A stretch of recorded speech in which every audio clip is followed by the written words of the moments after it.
आज डल झील के पास भारत जम्मू और कश्मीर में G20 पर्यटन शिखर सम्मेलन की मेजबानी करेगा।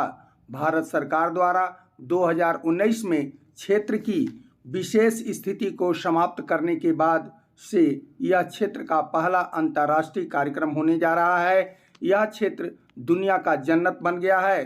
G20 के सदस्य देश ऑस्ट्रेलिया, ब्राज़ील, कनाडा, चीन, Germany, France, Indonesia, Italy, Japan, Mexico, रूस, सऊदी अरब, दक्षिण अफ्रीका, दक्षिण कोरिया, तुर्की, यूनाइटेड किंगडम और अमेरिका शामिल है। इस G20 शिखर सम्मेलन 2023 की अध्यक्षता भारत करेगा। दुनिया के सबसे बड़े इवेंट मैनेजर प्रधानमंत्री नरेंद्र मोदी होंगे। भारत की G20 अध्यक्षता समावेशी, महत्वाकांक्षी, निर्णायक और कार्रवाई उन्मुखी होगी। इस बैठक में चीन ने भाग लेने की इच्छा जताई है। वीडियो के अंत तक बने रहें। जम्मू कश्मीर में अवतरित जन्नत को दिखाने जा रहा हूं। बहुत आनंद एवं सुकून मिलने वाला है। और पूरे डल झील को भी जो है सिक्योरिटी फोर्सेस ने जो है अपनी तहवील में ले लिया है, अपने कब्जे में लिया, क्योंकि यहाँ से 3 किलोमीटर की दूरी पर है वो शेर कश्मीर जो इंटरनेशनल कन्वेंशन सेंटर है, जहाँ पर कल से डेलीगेट्स पहुंच जाएंगे। हम लोग G20 के बारे में बात करेंगे, कश्मीर में श्रीनगर में तैयारियों के बारे में बात करेंगे, लेकिन उसके पहले शुक्रिया अदा करना चाहूंगा एक ऐसे शख्स का जिन्होंने अपने शिकारे की छत को और सारे पैराफर्नेलिया को हमारे लिए हटा दिया था कि हम लाइव कर सकें। बहुत बहुत शुक्रिया आपका। आपका नाम जान सकता हूँ? अब्दुल रशीद साहब, बहुत बहुत शुक्रिया। ये इस शिकारे के ओनर हैं, मालिक हैं, और इन्होंने हमारी वजह से इस शिकारे के ऊपर की छत और सब कुछ खाली कर दिया ताकि हम आप तक ये विजुअल्स पहुंचा सकें। तो इशू है G20 की भारत मेजबानी कर रहा है। कश्मीर में एक बहुत अहम बैठक होनी है 22 से 24, जिसमें डेलीगेट्स आएंगे। टूरिज्म ग्रुप की जो है वर्किंग कमेटी की मीटिंग है। माजी साहब, क्या तैयारियां रही हैं, और जब से ये पता लगा कि कश्मीर में ये होना है, तब से श्रीनगर में क्या बदला है? आप कुछ दिखा। हाँ बिल्कुल, देखिए ये तो मेरे ख्याल से पिछले 5-6 महीने से इसकी चर्चा हो रही है। विंटर से ही जब ये घोषणा की गई थी कि G20 की जो एक बैठक है वो श्रीनगर में होने जा रही है, तो उसके बाद से ही जो है एडमिनिस्ट्रेटिव लेवल पे या सरकारी लेवल पे काफ़ी मीटिंगें, काफ़ी बैठकें इस पे होती रही।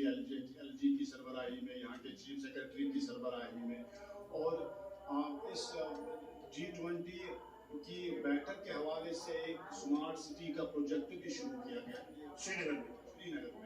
और क्योंकि G20 की बैठक थी और उस स्मार्ट सिटी प्रोजेक्ट को बहुत तेजी के साथ उस पर काम शुरू हुआ, और दो शिफ्ट्स पे उस पर काम शुरू हुआ, ताकि क्योंकि जो डेलीगेट्स को आना था वो श्रीनगर ही आना था, और श्रीनगर को काफी क्या बदला स्मार्ट सिटी में? कुछ दिखा? आप तो रहते हैं, आप तो यही के बाशिंदे हैं, कितना कुछ बदला? हाँ मतलब अभी 100% वो काम पूरा नहीं हुआ है। तो जैसे कि यहाँ पे एक पोलो मार्केट है श्रीनगर में, लाल चौक के आसपास, पोलो ग्राउंड के पास में, जो पोलो ग्राउंड के पास, तो वहाँ पे उसका एक आउटलुक चेंज किया गया पूरी तरह से। वो वहाँ से गाड़ियाँ नहीं चलेंगी, वो तो पेडेस्ट्रियन लैंड बनाया गया कि जो मार्केट है काफ़ी मशहूर मार्केट है वो। तो इसी तरह से दूसरी जगहों पर भी काम अभी चल भी रहा है, और दूसरी जगहों में भी काफ़ी कोशिशें की जा रही कि उसको ब्यूटिफाई किया जाए, ब्यूटिफिकेशन को बढ़ाया जाए श्रीनगर की। ये बात बताना, हमारी ऑडियंस, हमारे साथ बहुत से लोग हैं यूट्यूब पर, फेसबुक पर, उनके लिए बहुत ज़रूरी है कि 2019 में जब से आर्टिकल 370 खत्म हुआ है और ये दो स्टेट्स में डिवाइड हुआ है, उसके बाद से ये पहली अंतर्राष्ट्रीय कॉन्फ्रेंस है, इंटरनेशनल कॉन्फ्रेंस है जो यहाँ पर हो रही है, और जिसको लेकर खासी चर्चा है कि इसमें 20 जो बड़ी पावर्स हैं G20 की वो आएंगी। इसमें कुछ मुल्क हैं जिन्होंने अपने रिजर्वेशंस भी जाहिर किए हैं ना आने को लेकर, जिसमें चाइना है, अभी तक सऊदी अरेबिया ने हामी नहीं भरी है, कल से कॉन्फ्रेंस शुरू होनी है, और टर्की भी इसमें है। माजी साहब, ये बताइए कि श्रीनगर में इस तरह का बड़ा आयोजन आपके जहन में पिछली बार कब हुआ था? मेरे ख्याल से आर्टिकल जब 2019 में 5 अगस्त को यहाँ जो एबॉर्गेट किया गया 370, तो उसके बाद कुछ गैर मुल्की लोग ज़रूर आए जो वफद की सूरत में आए थे, और लेकिन इतना बड़ा इवेंट और इतने सरकारी सतह पर इतनी बड़ी तैयारियां और इतना बड़ा हाइप हमने, मेरे ख्याल से मेरी यादाश्त में नहीं है। एक इवेंट हुआ था 2011 में, तब जुबीन मेहता का एक कंसर्ट कश्मीर में हुआ और शालीमार में, तो उस वक्त काफ़ी ज़्यादा, लेकिन उस वक्त हालात मुख्तलिफ थे और आज के हालात ज़रा मुख्तलिफ है 2019 के बाद। तो उस वक्त भी काफ़ी वो एक हाई प्रोफाइल जो है कंसर्ट के तौर पर उसको पेश किया गया था। तो तब से लेके अभी तक ये दूसरा ऐसी कॉन्फ्रेंस है या दूसरा ऐसा आयोजन है जो कश्मीर में होने जा रहा है। और जो तैयारियों की बात हो रही है कि यहाँ पर क्या बदला है, तो किस लेवल पर तैयारियां हुई है, क्योंकि जाहिर है इंटरनेशनल कॉन्फ्रेंस है, डेलीगेट्स आ रहे हैं, सिक्योरिटी के इश्यूज हैं और ये टूरिस्ट सीजन भी है, क्योंकि टिकट्स इतने महंगे हैं कि दिल्ली से कश्मीर पहुंचने का टिकट अभी कल परसों जो है वो 15 से 20 हजार रुपए का वन वे का टिकट था एक एयरप्लेन का। तो क्या उतनी तैयारी, उतने इंतजाम हो पाए हैं जितने की जरूरत थी? अब सरकार को कितनी ज़रूरत थी इस कॉन्फ्रेंस के हवाले से, कितनी तैयारियां करनी थी, तो एविडेंटली जो हमें नज़र आया कि मैग्नेटाइजेशन का काम इन्होंने तेज़ी के साथ शुरू किया, और जो गुलमर्ग का रास्ता जाता है श्रीनगर से, क्योंकि जो पहले ये खबरें आई थी कि गुलमर्ग में भी ये डेलीगेट्स जाएंगे, अभी तक वो स्पष्ट नहीं है, अनकन्फर्म्ड ये है कि आज हमने ये खबर पड़ी कि वो कल वहाँ जा रहे हैं, परसों। सिक्योरिटी कंसर्न से क्या है? एक्चुअली जो हमने खबरें पढ़ी उसमें तो सिक्योरिटी कंसर्न तो नहीं दिखाया गया, उसमें ये बताया गया था, किसी टॉप ऑफिशियल को कोट किया गया कि वहाँ पे एक लॉजिस्टिकल कुछ मसले हैं, तो जिस वजह से गुलमर्ग को कैंसिल किया गया। तो लेकिन आज यहाँ के जो लोकल न्यूज़पेपर में मैंने खबर पढ़ी, तो उसमें ये बताया गया था, उसमें बाज़ाब्ता जो गुलमर्ग के CEO चीफ एग्जीक्यूटिव ऑफिसर वहाँ के, तो उनके हवाले से लिखा गया था कि हमने पूरा स्टेज तैयार रखा है डेलीगेट इसके लिए, उनका इस्तेमाल करने के लिए हम तैयार हैं। तो इसी तरह से रंगो रोगन का काम किया गया सड़कों पे, तो मैग्नेटाइजेशन का काम किया गया और काफ़ी बैनर्स लगाए गए जगह जगह पर G20 के, और सिक्योरिटी के हवाले से भी अनप्रेसिडेंटेड जो है। हाँ, आज एयरपोर्ट से उतर के और यहाँ तक पहुँचने में हमें मतलब चप्पे चप्पे पर सिक्योरिटी मिली है, कुछ स्पेशल फोर्सेस भी मिले हैं, और ये टूरिस्ट तो जाहिर है यहाँ पर आई रहे हैं। हाँ, तो बिल्कुल देखिए, सिक्योरिटी को मैंने बेमिसाल तौर पर सिक्योरिटी को बढ़ाया गया है, और अनकन्फर्म्ड रिपोर्ट्स के मुताबिक कि पूरे श्रीनगर से बाहर भी कुछ लोगों को थानों पे तलब किया गया, जहाँ पे जो कुछ मशहूर लोग थे तो उनको थानों पे तलब किया गया, उनके घर सिक्योरिटी एजेंसीज गई हैं, ताकि इस तरह की जो कॉन्फ्रेंस हो रही है इसको किसी तरह से कोई डिस्टर्ब ना, पीसफुली निकल ये पीसफुली निकल जाएंगे। तो बिल्कुल सिक्योरिटी उसमें रखा गया है पूरी तरह। तो आपने भी देखा होगा जगह जगह कितनी सिक्योरिटी है, और 2 दिन पहले तो ऑफिशियली जो नेशनल सिक्योरिटी गार्ड्स है उन्होंने लाल चौक में पूरा एक प्रदर्शन किया वहाँ पे। तो यहाँ पर डल लेक में भी पूरा एक मुजाहरा हुआ है जिसमें सारी पेट्रोल फोर्स ने बिल्कुल किया है, और अपनी ऑडियंस को ये बताएं कि अभी हम मैरीन कमांडोज को यहाँ रखा गया है, और CRPF के अपने कमांडोज हैं, और IG कश्मीर ने तो ऑफिशियली कहा था कि हमने 3 टायर सिक्योरिटी का कश्मीर में इंतजाम रखा है इस इवेंट को सक्सेसफुली करने के लिए। और क्योंकि इनको शायद ये खबरें भी आई थी और हमारी भी कई अधिकारियों से बात हुई थी, सिक्योरिटी के कई अधिकारियों से हमारी बात हुई थी, और उन्होंने हमसे कहा था कि उनको एक पोटेंशियल मिलिटेंट अटैक का खतरा है, कि मिलिटेंट कोशिश करेंगे कि इस जो कॉन्फ्रेंस है, जो इवेंट होने जा रहा है, उसमें डिस्ट्रप्शन या श्रीनगर से बाहर कहीं पे ऐसा कुछ बड़ा हमला करें ताकि इस कॉन्फ्रेंस को डिस्टर्ब किया जाए। आपसे और ज्यादा डिटेल में अभी इस बारे में बात करेंगे। हमारे साथ बहुत से लोग जुड़े हुए हैं इस लाइव में। एक बार फिर से आपको बता दें कि हम कहाँ हैं, हम कौन हैं। हम लोग मौजूद हैं कश्मीर श्रीनगर की डल लेक के बीचों बीच। जो नज़ारे आप देख रहे हैं ये यहाँ की हाउस बोट्स हैं जो यहाँ पर दसियों साल से रही हैं। इसमें गेस्ट रुकते हैं, इसमें टूरिस्ट आते हैं। ये एक अपने आप में पूरा रिहायशी इलाका है, और हम जिस तरफ जा रहे हैं वो उसको मीना बाजार के नाम से जाना जाता है। मीना बाजार मतलब डल लेक के बीचों बीच एक जगमगाता हुआ, रोशन होता, चलता हुआ बाजार जो शाम को ज्यादा गुजार रहता है। माफी चाहेंगे कि हम ये फेसबुक लाइव और यूट्यूब लाइव आप तक 3:15 बजे पहुंचा रहे हैं, सिक्योरिटी रीजंस की वजह से शाम को बहुत गुजार हो जाता है। इस बाजार की, इस जगह के बारे में कुछ बताइए। ये तो एक लाइव मार्केट है यहाँ पे, और यहाँ पे सब्जियाँ बिकती हैं और भी दूसरी चीज़ें बिकती हैं, और यहाँ पे जितने भी टूरिस्ट आते हैं तो वो यहाँ पे कुछ ना कुछ खरीदते हैं इस बाजार से। और भी इसके बगल में एक और बाजार है, तो वहाँ भी इसी तरह के, जैसे कि एक शिकारी में आपको कहवा मिलेगा कि कहवा बेचता हुआ एक शिकारी में बैठ के, तो दूसरे में वो गुलदस्ते फूलों के बेचता हुआ कोई मिलेगा।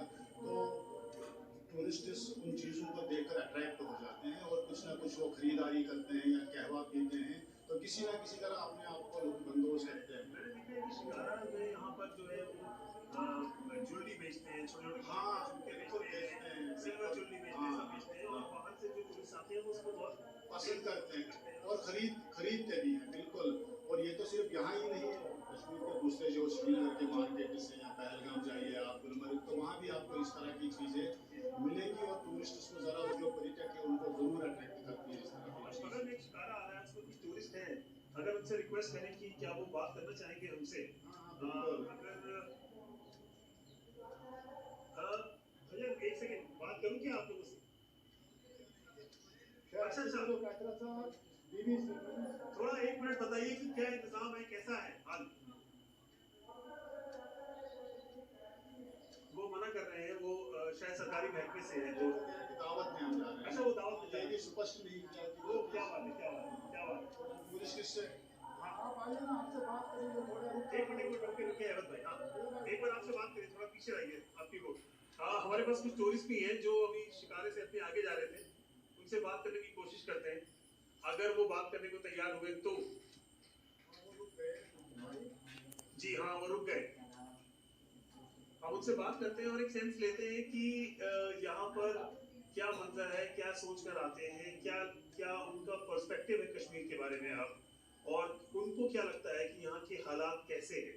और एक बार फिर से आपको बताएं कि हम डल के बीचों बीच हैं, डल लेक के, डल झील के बीचों बीच हैं, मीना बाजार का रास्ता है ये, और यहाँ पर जनजीवन शिकारे पर ही चलता है। सभी लोग सुबह शाम शिकारे से ही काम पर जाते हैं, शिकारे से ही घर जाते हैं, शिकारे पे ही सब्जी बेचते हैं और सामान खरीदते हैं।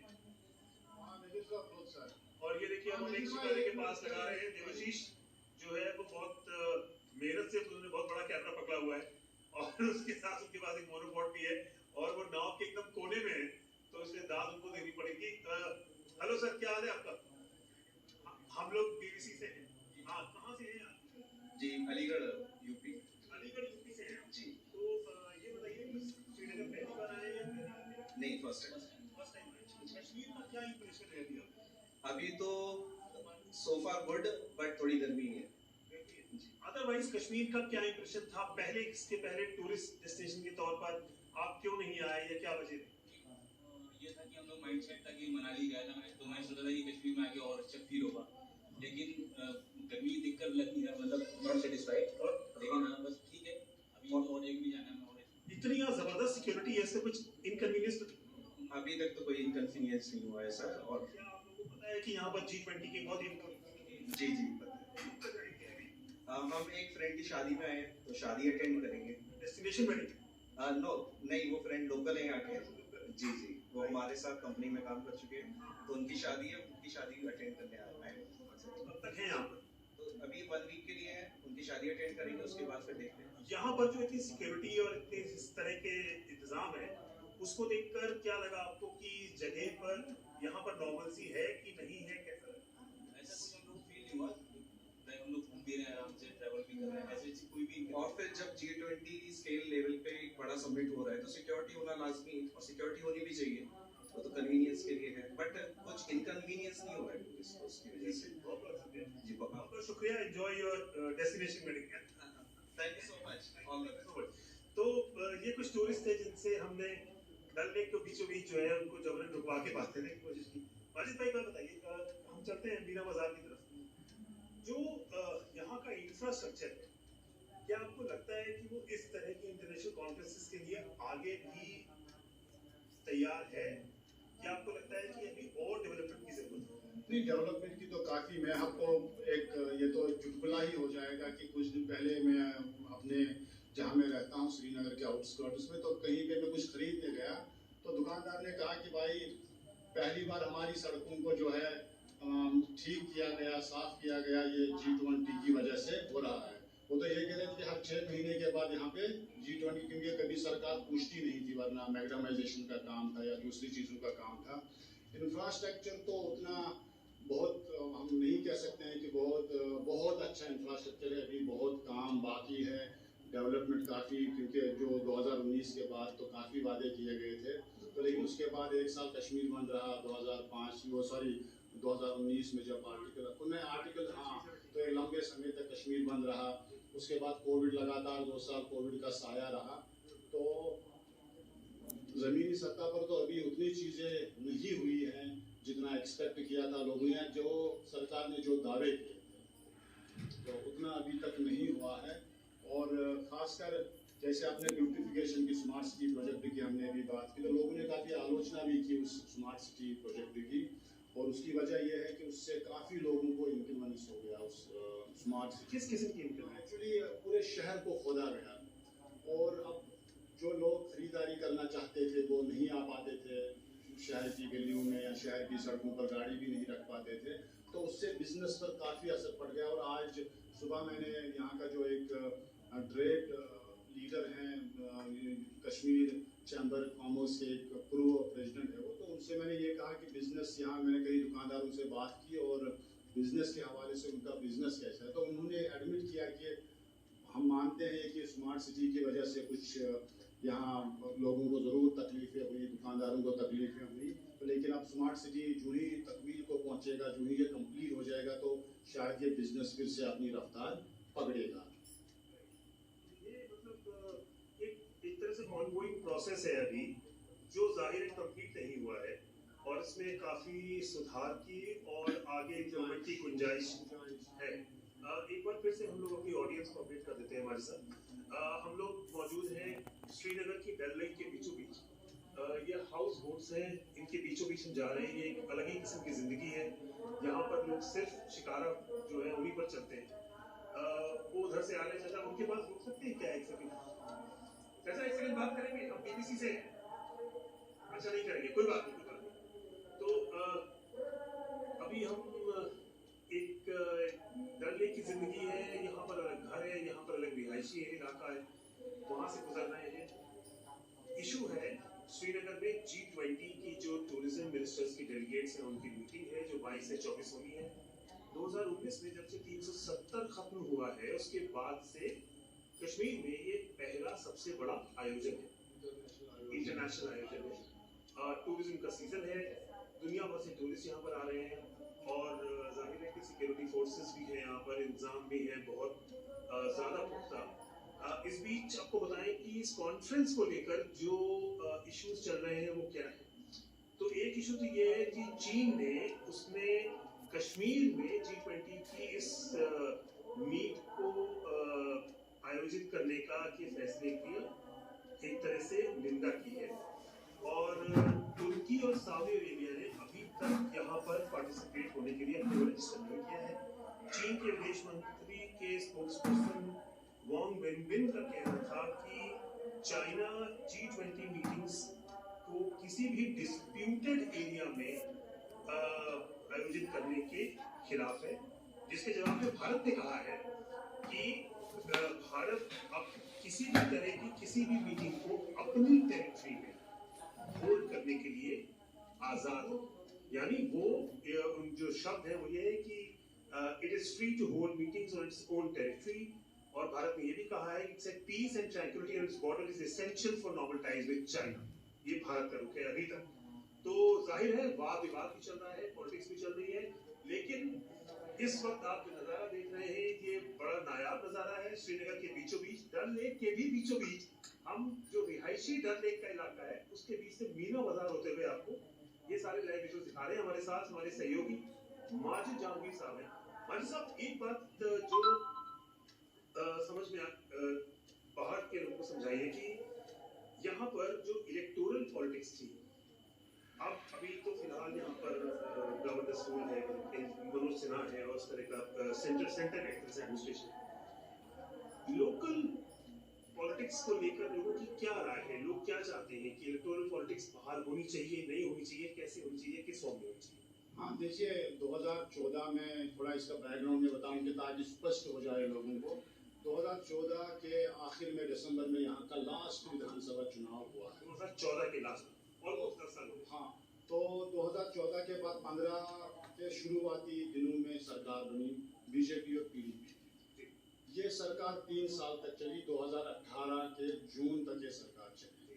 तो जून में बीजेपी ने समर्थन वापस लिया, पीडीपी और बीजेपी का गठबंधन टूट गया और सरकार गिर गई और यहाँ पे राष्ट्रपति शासन लागू किया गया।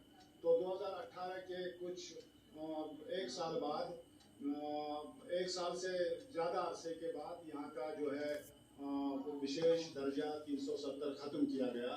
भारत सरकार ने यहाँ जो आर्टिकल 370 की वजह से यहाँ का विशेष दर्जा था तो उसको ख़त्म किया गया। तो उसके बाद यहाँ पे बाज़ाब्ता एक लेफ्टिनेंट गवर्नर को तैनात किया गया।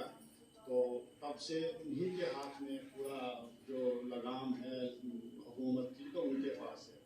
तो यहाँ इलेक्ट्रल पॉलिटिक्स को एग्जिस्ट अभी नहीं है वो, जबकि सरकार कहती है कि हमने यहाँ बीडीसी इलेक्शन करवाए, डीडीसी इलेक्शन करवाए।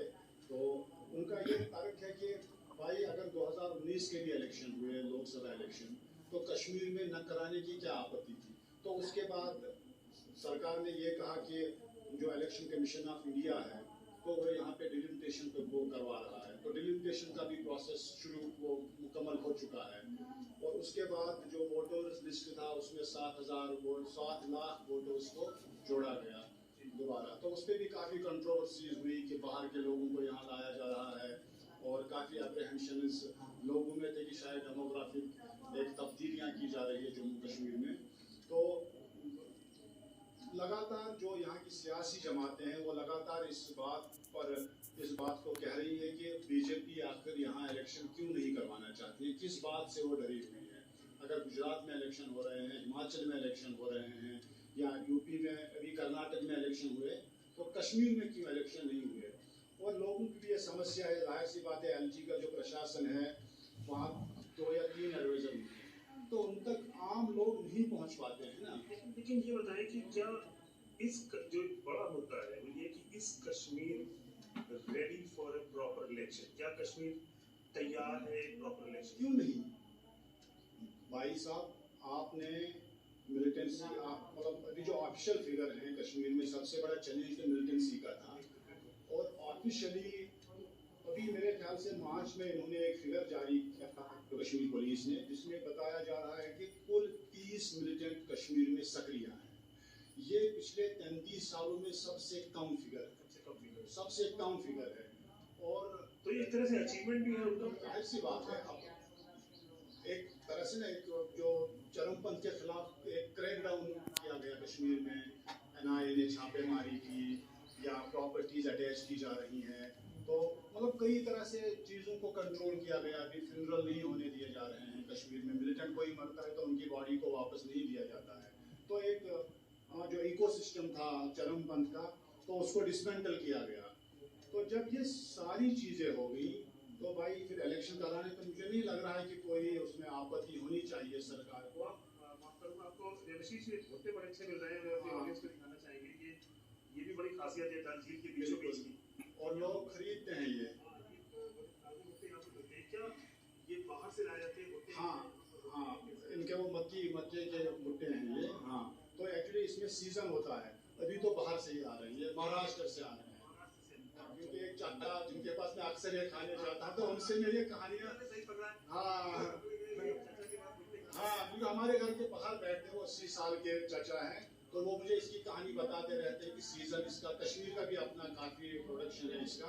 तो हाँ, भुट्टे इस सीजन में भुट्टे कश्मीर में महाराष्ट्र से आ रहे हैं। ये कैसी टॉपिक लगी आपको? इस सीजन में मई में कश्मीर में जो भुट्टे खाए जा रहे हैं, जो मिल रहे हैं, वो महाराष्ट्र से आ रहे हैं। तो यहाँ भी उस अपना फसल तैयार होने में अभी समय है यहाँ पे। तो यहाँ की भी काफ़ी जो है प्रोडक्शन है इसकी, और हाँ काफ़ी, और उसके एक अलग मीठे भुट्टे होते हैं, काफ़ी मज़ा, काफी जबकि ये खाने में उतनी लज्जत नहीं मिलती। तो इलेक्शन पर हम वो चर्चा कर रहे थे, तो कल ही मेरी एक जो है जो CPIM के स्टेट सेक्रेटरी है M.Y. तारिक, उनसे बात हुई थी मेरी कल, तो वो यही बता रहे थे कि भाई पंचायत इलेक्शन, ये बीजेपी कह रही कि हमने कश्मीर में पंचायत इलेक्शन करवाए, BDC चुनाव करवाए, सब कर, वो तो गुजरात में भी करवाए, म्यूनसिपलिटी चुनाव तो आपने यूपी में भी करवाए, हाँ, तो जब हर जगह आप विधानसभा चुनाव भी कराएं, यहाँ पर भी कराइए, म्यूनसिपलिटी चुनाव भी कराएं, तो जम्मू कश्मीर में क्यों डिलिमिटेशन का भी हो गया, वोटर लिस्ट का मसला भी हो गया, तो आप किस बात की अगली जो नेक्स्ट बड़ी चीज होनी तो है यहाँ पर वो इलेक्शन है। हाँ, इलेक्शन ऐसे- काफी जो है जो सियासी जमातें हैं यहाँ की, चाहे वो जम्मू की हो या इवन बीजेपी की जो स्टेट यूनिट है, उन्होंने भी कई बार कहा कि इलेक्शन होने चाहिए। बीजेपी की स्टेट यूनिट की भी डिमांड है कि इलेक्शन जो बीजेपी सरकार के करीब माने जाते हैं, अल्ताफ बुखारी की अपनी पार्टी है, या सजाद लोन की पीपल्स कॉन्फ्रेंस है, तो उनका भी बार बार कहा, ये डिमांड रही है कि चुनाव होने चाहिए, एक इलेक्टेड गवर्नमेंट हो, और लोगों का रीच आउट, क्योंकि LG के पास 2 या 3 एडवाइजर है, तो अब क्योंकि LG साहब पहुंच के लिए, हाँ जाहिर सी बात है, पोर्टफोलियो सबके पास होंगे, और जबकि अब LG साहब तो अवामी दरबार भी लगाते हैं, और उनका दावा है कि ऑन स्पॉट जो है हम जो चीज़ों की सुनवाई करते हैं, जिसके मसाइल होते हैं उनको ऑन स्पॉट हल करते हैं, तो लेकिन उसके बावजूद एक इलेक्टेड, मतलब हमने तो इतना सन्नाटा, राजनीतिक सन्नाटा जो शुरू हुआ है आर्टिकल हटाने के बाद, ठीक है एक्टिविटीज़ हो रही हैं, जलसे हो रहे हैं, फारूक अब्दुल्ला साहब भी करते हैं, अल्ताफ साहब भी करते हैं, हर कोई जलसे जुलूस करता है, तो क्योंकि ये तो सब बंद किए गए थे जब आर्टिकल हटाया गया था, सारे पॉलिटिकल एक्टिविस्ट बंद किए गए थे, तो लेकिन उन जलसों जुलूसों के बावजूद ये मांग है कि भाई इलेक्शन कराओ। क्या वो भी इफेक्ट हुआ है पॉलिटिकल, बिजनेस वैसे का वैसा है और बेहतर दिख रहा है? नहीं देखिए, आप उसको पॉलिटिकल आप हेवल तो 2019 में हुआ था, उसके बाद कोविड, वो तो पूरे ग्लोबल जो रिसेशन था, लेकिन कश्मीर की थोड़ी कश्मीर का जो मुद्दा है वो थोड़ा डिफरेंट है दिल्ली से, और या पंजाब से, या हिमाचल से, या दूसरी जगहों से, मध्य प्रदेश से, गुजरात से, क्योंकि कश्मीर में पिछले 33 सालों से ये क्या नाम है इसका, एक हिंसा का दौर चल रहा है, और ये तो अब 2019 के बाद हड़तालें नहीं होती है यहाँ पे, ये सच है। अब क्यों नहीं होती हैं, वो लोग वॉलंटरली कर रहे हैं या फोर्सिड सब कुछ हो रहा है, वो तो एक अलग विषय है। हाँ, तो लेकिन मसला ये है कि 30 साल में, पिछले 33 साल में कश्मीर हर महीने, 2019 से पहले की मैं बात करूँ तो कश्मीर हर महीने 10-15 दिन बंद रहता था। हाँ, तो जो लॉसेस हुए हैं ना पिछले 30-35, बहुत नासिक। हाँ, तो लोगों ने, जब मेरे कई लोगों से कल बातें हुई है इसी को लेकर के, ट्रेड के साथ जो जुड़े हुए बहुत ही जिम्मेदार लोग हैं, तो उनके साथ मेरी बात हुई, तो उनका ये कहना था कि हमने बैंकों से जो पैसा लिया था, टूरिज्म इंडस्ट्री तो बहुत अच्छी चल रही है, पिछले 2 साल से तो काफ़ी टूरिस्ट यहाँ पे आ रहे हैं, तो लेकिन जो बिजनेस है जिसको जनरल ट्रेड कहा जाता है, जो जनरल मार्केट्स है, तो वहाँ बिजनेस ठप है। उसकी वजह यह है कि रिसेशन आ गया, टूरिज्म का पैसा और हॉर्टिकल्चर जो सेब का पैसा यहाँ पे, तो दोनों मिला के टूरिज्म का और सेब का ये तकरीबन 20,000 करोड़ का थे। तो जो रिसेशन आ गया उसका मुकाबला करने के लिए ये पैसा इस्तेमाल में लाया गया। तो लेकिन जो दुकानदार हैं, आम दुकानदार, आप किसी से भी बात कर लीजिए, आप तो यहाँ है श्रीनगर में, तो हर कोई रो रहा है कि भाई काम नहीं है, हम पैसा नहीं कमा रहे हैं, बहुत मुश्किल से गुजारा हो रहा है। तो